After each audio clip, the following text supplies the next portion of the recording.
네, 대통령님 감사합니다. 아시아경제 임철영 기자입니다. 이게 여러 분야가 얽혀있긴 한데 최근에 관세 문제가 다시 네. 부상하고 있어서요. 미국의 반도체 100% 관세부가 위협에 대한 이야기들이 나오고 있는데 이게 통상 문제와 관련해서 이렇게 새로운 국면에 진입한 걸로 봐야 될지. 왜냐하면 어제와 오늘 새벽 이렇게 보면 국채 금리가 갑자기 발작을 일으키는 이런 상황들도 관측이 됐고요. 이와 관련해서 앞서 저희가 팩트시트를 통해서 관세와 관련해서는 대부분 저희가 마무리를 했는데 이거를 신뢰하고 앞으로 가도 될지 대통령님의 어떤 구상이 앞으로의 구상과 어떤 계획이 궁금합니다. 네, 지금은 예측 불가능 시대죠. 아무도 예측할 수 없어요.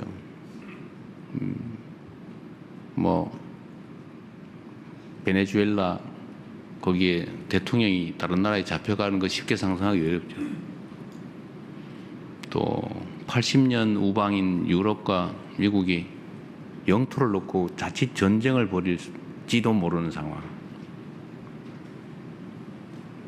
프랑스 대통령이 무슨 평화위원회인가 참여 안 한다고 그랬다가 프랑스의 관세를 추가 부담하기로 한다는 얘기도 있더군요.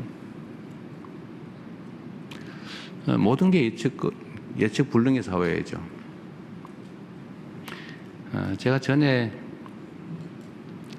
외신 기자분들하고 전심을 한번 먹은 일이 있는데 그때 제가 이런 얘기했다가 어디 이상한 언론에서 제가 무슨 인간을 폄하했다 이런 기사도 쓰고 그랬는데 제가 그때 이런 말씀을 한번 드린 기억이 있어요. 요약하면 성장률이 떨어지면 무력 충돌의 가능성이 높아진다. 개미도 그러더라.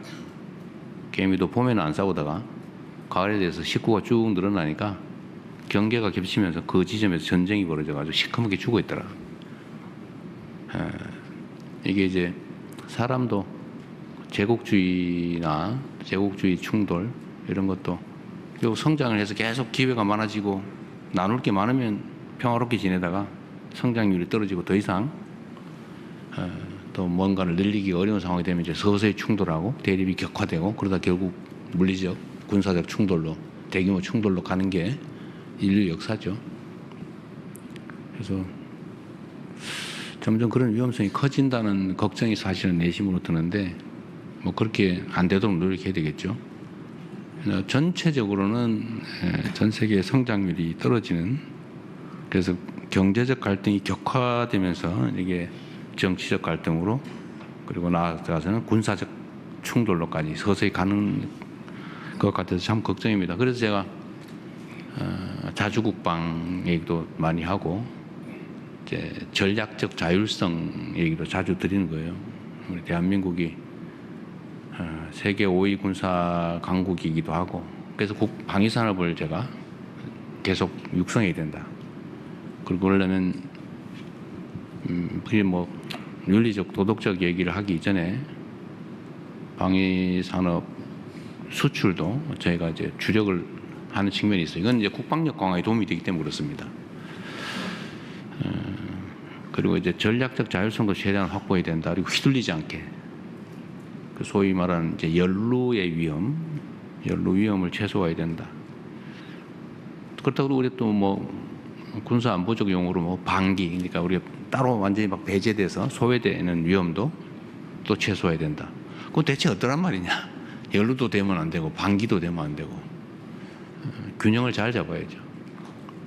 그래서 북익 중심의 실용 외교라고 하는 게 그냥 빈말이 아니라 정말로 중요한 시점이다. 현재 상태가.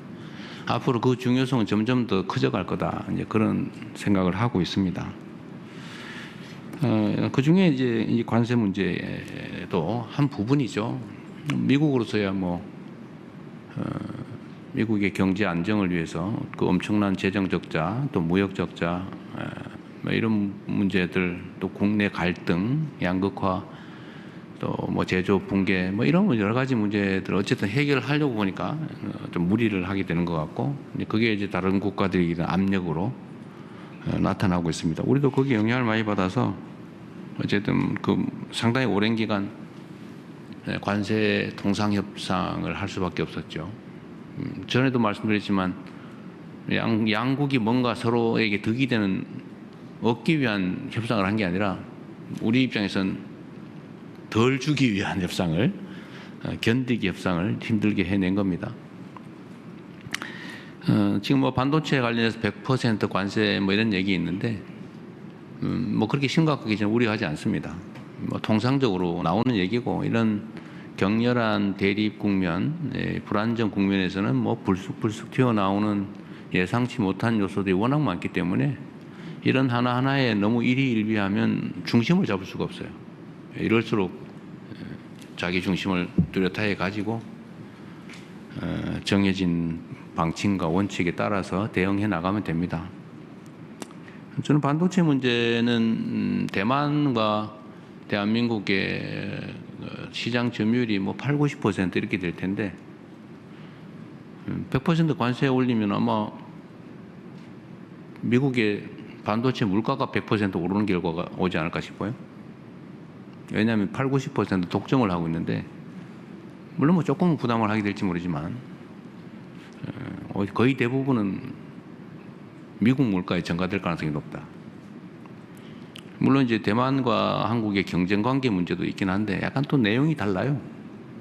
내용도 좀 다르고 또 대만보다는 불리하지 않게 하겠다고 하는 합의를 그때 이럴 경우를 대비해서 미리 다 합의를 해놨죠. 이럴 가능성이 있다고 그때 본 겁니다. 그래서 반도체는 다른 나라보다 불리하게 하지 않는다. 대만보다 불리하게 하지 않는다. 대만만큼은 불리하게 할 수 있다는 뜻이기도 하죠. 대만이 잘 견뎌내길 바랍니다. 그런데 이게 뭐 한 국가의 뜻대로 마음대로 되지는 않아요. 그게 뭐 미국에다가 반도체 공장 안 지으면 100% 올리겠다 이런 얘기도 있는 것 같은데 그건 협상 과정에서 나올 수 있는 여러 가지 얘기들이죠. 뭐 미국이야 반도체 공장을 미국에 많이 짓고 싶을 겁니다. 또 험난한 파도가 오긴 했는데 배가 파손되거나 손상될 정도의 위험은 아니어서 잘 넘어가면 되겠습니다. 그리고 또 하나 중요한 건 제가 강조해 놓을 거는 조인트 팩트 시트에서도 명확한 것처럼 우리가 뭔가를 할 때는 상업적 합리성을 보장한다. 그래서 그게 제일 중요한 기준이 되겠습니다. 그래서 너무 걱정하지 않으셔도 되겠다. 또 우리 유능한 산업부 장관 또 협상팀들이 있기 때문에 잘 해낼 겁니다.